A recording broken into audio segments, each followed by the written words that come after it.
Welcome back. It is the Flow Friday Sports Show on Flow FM. It's time to talk Wimmera netball as we head into our grand final, and it'll be a grand final contested between two bitter rivals. And joining me on the line to tell us more about it is Trudy Cook, the legendary player out of the Wimmera netball scene with the Southern Mallee Giants, and our regular correspondent. Trudy, lovely to have you back with us again. How are you feeling? Yeah, it's great to be back. Feeling really good. The final weather has hit and the sun's out shining, so great days ahead. Sun's out, guns out, but unfortunately there's no guns as such in the grand final. Instead, it's going to be the Saints and the D's from Horsham. We'll talk a little more about that later on in our segment today. But firstly, let's go back to the prelim. It was Dimboola. They had the assignment of containing the Horsham D's. They failed to do so. Demons into the final. You predicted this one, Trudy, and I think you probably convinced everyone listening as well that it's what would have happened, and it is what happened. So how did you see that prelim on the weekend just gone? Yeah, look, Dimboola stuck with them the first quarter and gave them a run for their money, which is good. You know, they didn't roll over straight away. They put up a bit of a fight, but look, after that first quarter, Horsham just took over. Unfortunately, Dimboola didn't make the most of it when they had it. The Demons' pressure was far too strong. Even without their gun defence, Marnie Lehman, Demons just proved way too strong. Olivia Jorgensen shot really well for Dimboola. She shot the 37 out of their 39 goals for the day. Whether or not they're relying on her too heavily, I'm not too sure, but great effort on her behalf. But yeah, look, the Demons just attacked the ball really strong. They moved it far too quickly for Dimboola and were just far too strong in the end, winning by 22 goals. Okay, now the question I've got for you is this. Leading up to the grand final, the Saints had the week off. So who is better placed, in your opinion? Because I love this debate. You get different answers depending on who you speak to. Is it better to have the week off or not leading up to the biggest game you're going to play all year?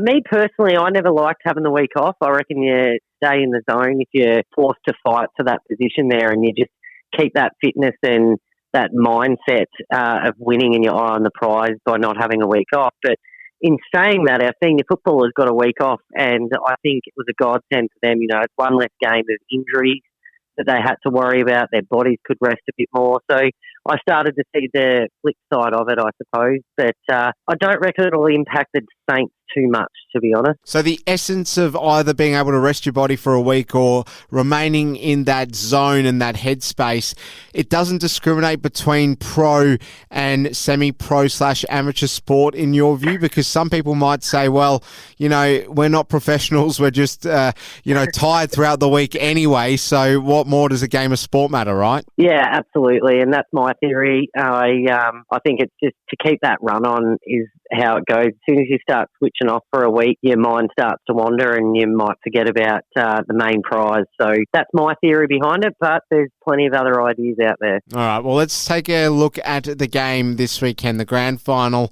Horsham Demons against Horsham Saints. Is the pressure all on the Horsham Saints? Yeah, look, they're going in favourites, which to me I always prefer to be the underdog. There's a lot less pressure, but look, Saints play like a well-oiled machine. They're going to be really hard to beat. Abby Hallam won the league best and fairest, and she'll be a tough matchup for the Demons in goals there, especially with Marnie not playing. Look, the weather's going to be high 20s, so it's going to be a pretty warm day, and Dimboola's court is asphalt. And all I remember about that, and this could be showing my age, is my feet just burn when it's that hot on a dark court like that. So the girls will need to be well hydrated and keep it up really hard throughout the four quarters. But look, Demons, you know, they need to make sure that they focus on maintaining the possession of the ball. They can't, just have those little lapses. Saints run with them too quick, and I think they need to be very disciplined and keep their errors to a minimum. I know last time they took on the Saints, their goal defence, Jetta Hurd, you know, she plays a real high-pressure game and she needs to continue that, but she just needed a bit more self-discipline. There was too many unnecessary contacts and obstructions put out there. So I put it to the Demons to play a disciplined but high-pressure game, and if they can do that, they'll give them a run for their money. All right, now, you've been in this situation yourself before.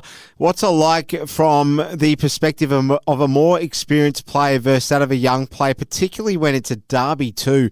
How hard is it to contain the excitement and nervousness going into the game? I think the hardest part's trying to find that optimum level of nerves. You know, if you go past that threshold, it becomes where you can drop the ball, make silly mistakes, and it really comes down to what team can settle into their own set play straight up. So for me, it's about those players being able to use the nerve for energy and to be able to go out there high, but in the same breath, you just can't let that peak too much. It's going to come down to the team that settles the quickest. All right, well, we'll get a quick comment out of you about the football too. So you're obviously looking forward to the grand final, the Southern Mallee Giants being in the Wimmera Footy A-grade grand final. Everyone must be buzzing there, Trudy. Yeah, absolutely. It's good to have the boys back. They missed out the year before, unfortunately, so to have them back in finals and go in the way they have has been just, fabulous and a real buzz around the club. So we haven't managed to win a Wimmera one yet. They've been in a couple and lost both. So we're hoping 2023 is the year for them, and they make sure they bring that big shiny cup home. There we have it. Well, Trudy, we're going to have to find out all about how it goes, not only in the football, but the netball, of course, when we speak to you next week again. But as for now, we will leave it there. Thank you so much for your insights and enjoy the spectacle on Saturday. Most certainly will. Let's hope we come home with a win.